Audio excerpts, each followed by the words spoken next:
Kenya is investing in Ebola preparedness through a specialized quarantine and treatment facility.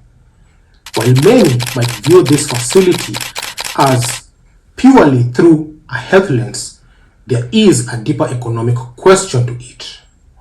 Is investing in Ebola preparedness a financial burden, or is it a form of economic insurance that could save Kenyans billions of shillings in future losses?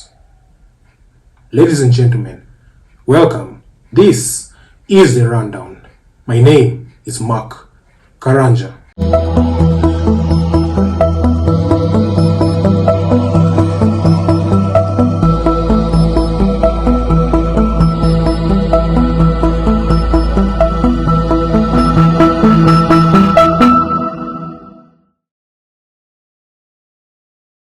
Kenya has not yet experienced an Ebola outbreak. However, its geographic position makes preparedness very critical. Let us take a look at some factors that make preparedness critical. Some of the factors that make Ebola preparedness very critical in Kenya is Kenya's position as a major regional transport hub. Its busy international airports, the Jomo Kenyatta International Airport, its extensive trade links across East and Central Africa, and high movement of people across Africa. An imported Ebola case could arrive through air or cross-border movement. From a risk management perspective, governments invest in a crisis before it occurs. One of the most important principles in economics is that prevention is often cheaper than recovery. Imagine two scenarios, ladies and gentlemen. Let us picture these two scenarios. Scenario A, where there is no preparedness at all and Ebola enters Kenya. What are some of the consequences? There will be delayed detection, more infections, panic among the public, international travel advisories, reduced tourism, and increased healthcare spending.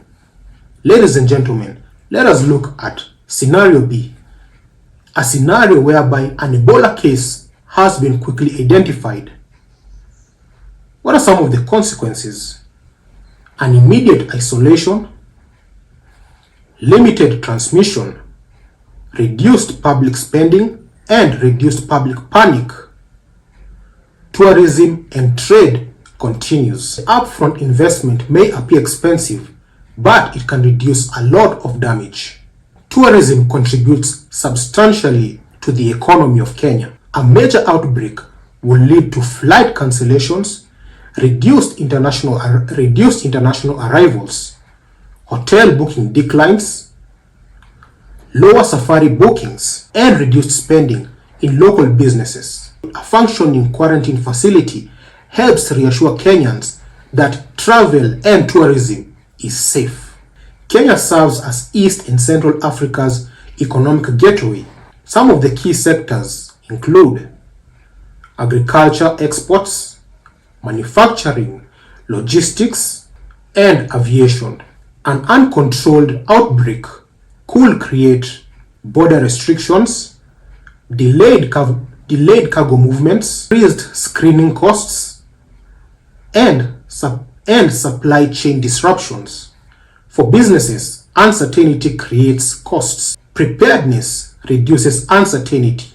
The Ebola outbreak can and has an impact in investing and investor confidence. Investors often examine political stability, infrastructure, economic growth, health system resilience. Building and operating an Ebola facility creates direct and indirect jobs. Some of the direct jobs that it creates include doctors, nurses, laboratory specialists, public health officers, and support staff. Some of the indirect jobs that it creates include construction, equipment supply, security services, cleaning services, and logistics providers. Preparedness often draws investment from the World Health Organization, Africa Center for Disease Control and Prevention, the World Bank, and the Africa Development Bank. These partnerships can provide funding, equipment, training, and technical expertise. Businesses purchase insurance, hoping never to use it. Governments often do the same. An Ebola facility functions like a national insurance. It is expensive to maintain, but its value becomes clear when a crisis occurs. Risk managers often focus on probability. Even if the probability is low, the economic impact will be high.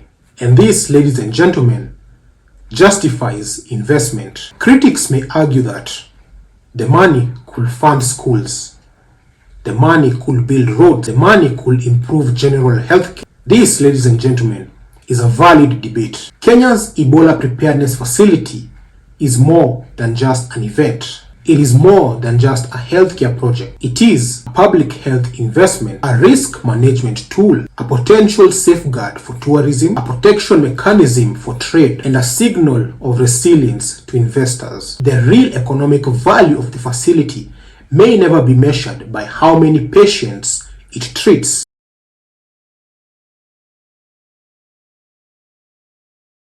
Thank you for watching. My name is Mark Karanja.